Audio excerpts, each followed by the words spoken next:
ये पूरे देश ने देखा कि पिछले तकरीबन 3 से 4 महीने भारतीय जनता पार्टी, खासकर मोदी और शाह के लिए बड़े मुसीबत भरे रहे।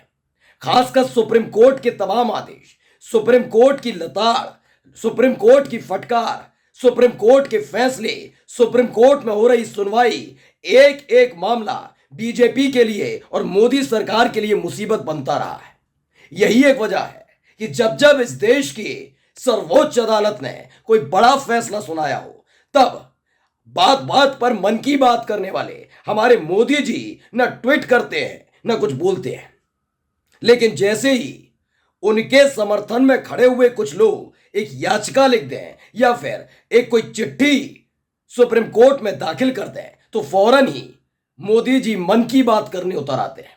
आज मैं आपको दिखाने जा रहा हूं कि जैसे ही 600 वकीलों ने सीजीआई को एक चिट्ठी लिखी, क्योंकि उसमें एक ऐसे वकील भी शामिल थे जो लगातार मोदी सरकार, बीजेपी और तमाम उन अलग अलग संस्थानों के केस देख रहे हैं जिनकी जिम्मेदारी उनके कांधों पर है। वो भी परेशान हो चुके हैं कि आखिरकार ईडी को बचाएं, एसबीआई को बचाएं मोदी सरकार को। तो उन्होंने उठाकर सीजीआई को चिट्ठी लिख दी। इसके एवज में मोदी जी ने फौरन ही इस मामले पर अपनी टिप्पणी दी है।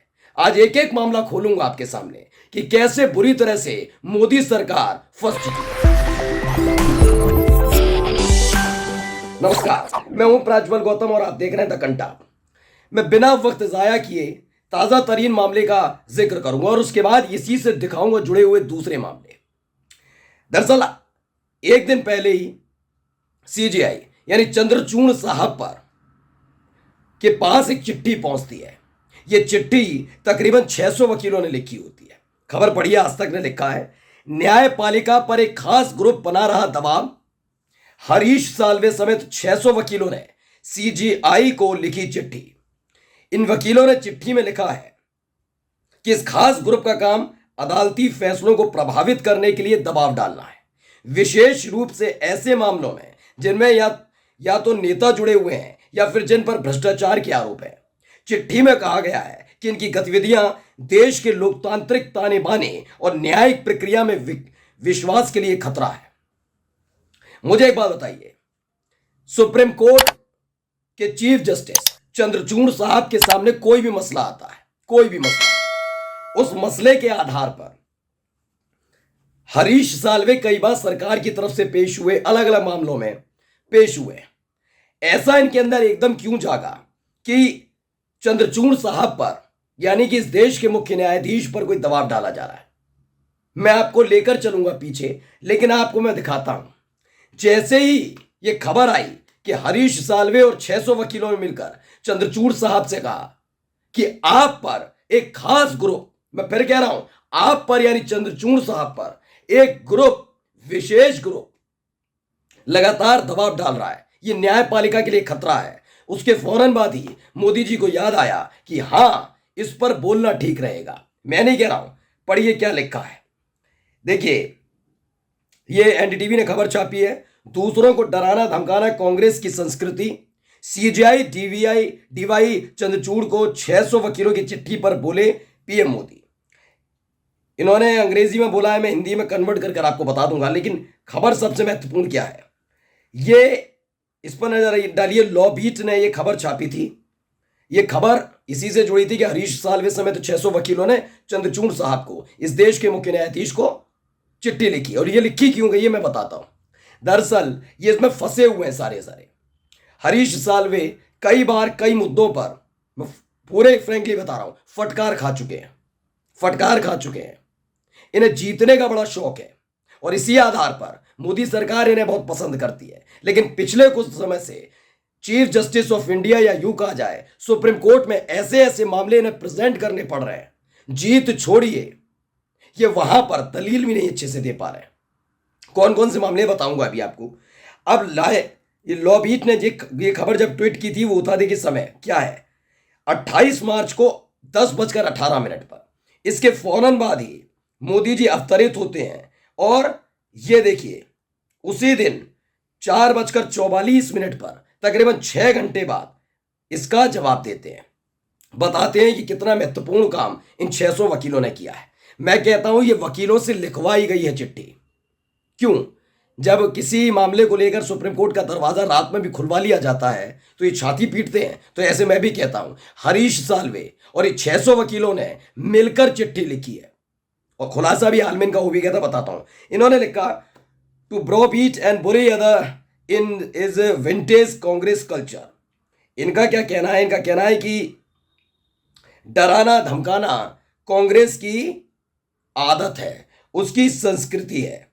ये देखिए मैं बताता हूं उस पर क्या लिखा है, पढ़िए। 5 दशक पहले ही कांग्रेस पार्टी ने प्रतिबद्ध न्यायपालिका का आह्वान किया था। ये सब लिखा गया है, शुरुआत से पढ़कर बता रहा हूं अंग्रेजी में जो लिखा है। दूसरों को डराना धमकाना कांग्रेस की पुरानी संस्कृति है। करीब 50 साल पहले कांग्रेस ने बेशर्मी से अपने स्वार्थों को दुनिया के सामने रखा था। 5 दशक पहले ही कांग्रेस पार्टी ने प्रतिबद्ध न्यायपालिका का आह्वान किया था। वे यानी कांग्रेस बेशर्मी से अपने स्वार्थों के लिए दूसरों से प्रतिबद्धता तो चाहते हैं, लेकिन कांग्रेस पार्टी राष्ट्र के प्रति किसी भी प्रतिबद्धता से बचती है। अब कोई आश्चर्य नहीं है कि 140 करोड़ भारतीय उन्हें अस्वीकार कर रहे हैं। अच्छी बात है, प्रधानमंत्री को जब ऐसा कोई बड़ा मसला आता है और ऐसी चीजें होती हैं, लेकिन ये किसने किया? यह वकीलों ने किया। लेकिन जब यही काम किया जाता है सुप्रीम कोर्ट की तरफ से तो चुप्पी साध कर बैठ जाते हैं। मैं मोदी जी से एक सवाल पूछना चाहता हूं। चंडीगढ़ मेयर चुनाव वाला जो मामला आया था जिसमें लोकतंत्र की हत्या हुई, इस शब्दावली का इस्तेमाल सुप्रीम कोर्ट के चीफ जस्टिस को करना पड़ा था, तब इस याद नहीं आ रहा था। क्यों? क्योंकि वो आपकी पार्टी का नेता था जिसे आपने रिटर्निंग ऑफिसर बनवा दिया था। तब आपको याद नहीं आ रहा होगा, है? तब याद नहीं आ रहा होगा आपको कि क्या करना है, ट्वीट करना है, सुप्रीम कोर्ट के फैसले की तारीफ करनी है। क्यों नहीं की?